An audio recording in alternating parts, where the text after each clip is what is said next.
The night was wrapped in silence, except for the heavy rain slamming against the asphalt and the faint glow of lightning cutting through the darkness. A small car sped down the lonely road, its headlights slicing through sheets of rain.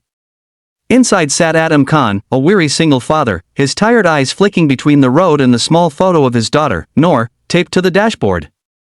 He was on his way home from another double shift at the repair shop, his hands still stained with grease, his heart heavy with exhaustion. But that night, fate had a different plan for him. As he drove past the old bridge, his headlights caught something that froze his blood: an overturned police car, half hanging off the bridge's edge, smoke rising from its shattered hood. Without thinking, Adam slammed the brakes and leapt out into the storm. The rain felt like needles, and the air reeked of burning metal. "Hello? Is anyone there?" he shouted, his voice nearly swallowed by thunder through the cracked windshield. He saw her, a woman slumped over the steering wheel, blood trickling down her forehead. She was barely conscious, her lips moving but her voice lost in the storm. He didn't hesitate. Using a wrench from his car, Adam smashed the window, cutting his hands in the process. He pulled at the door with all his strength until it gave way, dragging the injured officer out just before the car tumbled into the raging river below. They collapsed together on the wet ground, gasping for breath. "Hey, stay with me," he said, cradling her head. Her badge gleamed faintly in the flickering light. "Officer Zara Malik." Her eyes fluttered open, meeting his for a brief moment.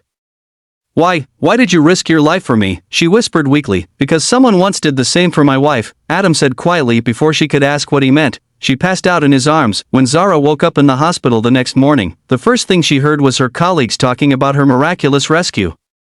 "They say some guy pulled her out before the car sank," one officer whispered. "Whoever he is, he vanished before the ambulance got there." But Adam hadn't vanished. He was sitting quietly in the waiting area, his clothes still damp, hands wrapped in bandages. He didn't want recognition. He only wanted to make sure she survived. When Zara finally saw him, she couldn't help but stare. He looked like a man who carried too many burdens, calm, humble, yet broken in ways words couldn't describe. "You saved me," she said softly, approaching him. He smiled faintly. "I'm just glad you're okay." She noticed the sadness behind his eyes. "You said someone once saved your wife. What did you mean?" Adam hesitated. "My wife, Aisha, she was a police officer too. She died on duty."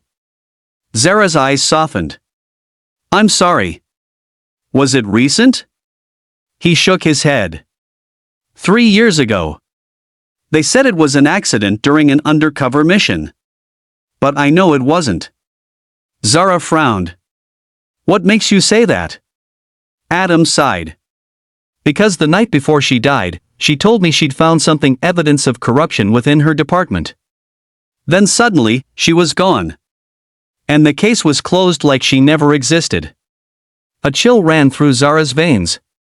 She had heard whispers of that case before. Officer Aisha Khan, a promising detective whose death had been written off too easily. And now, sitting before her, was her widowed husband, still haunted by the truth no one wanted to uncover. Over the next few days, Zara couldn't shake off the feeling that this wasn't coincidence. She started digging into old records, reports, and internal files. But access was restricted. Every time she requested documents, her superiors questioned her motives. "Drop it, Malik," they warned. "That case is buried for a reason." But she didn't stop. One night, she met Adam again, outside the hospital garden. The rain had returned, soft and steady. "I looked into your wife's case," Zara whispered. "There are missing reports, deleted files, and one name that keeps showing up: Deputy Commissioner Malik." Adam's eyes hardened. "Your boss?" She nodded grimly. "He led the operation that night. And he was the last person to speak with your wife. They decided to work together, secretly." Zara used her badge to access surveillance footage. Adam gathered what little evidence Aisha had left hidden at home. Every clue led them closer to a web of lies.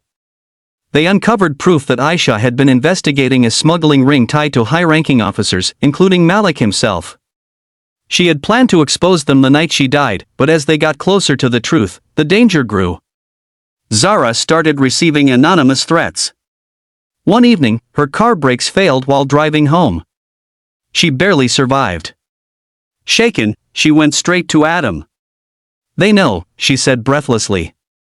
"We need to go public." Adam clenched his fists. "Then we do it together. I won't let them silence her story again." Using a hidden laptop, they compiled every piece of evidence, emails, recordings, transaction logs, and sent them to an independent journalist. Within days, headlines exploded: corruption scandal exposed, police officers involved in illegal smuggling network. The department went into chaos. Investigations began. Deputy Commissioner Malik was suspended, then arrested.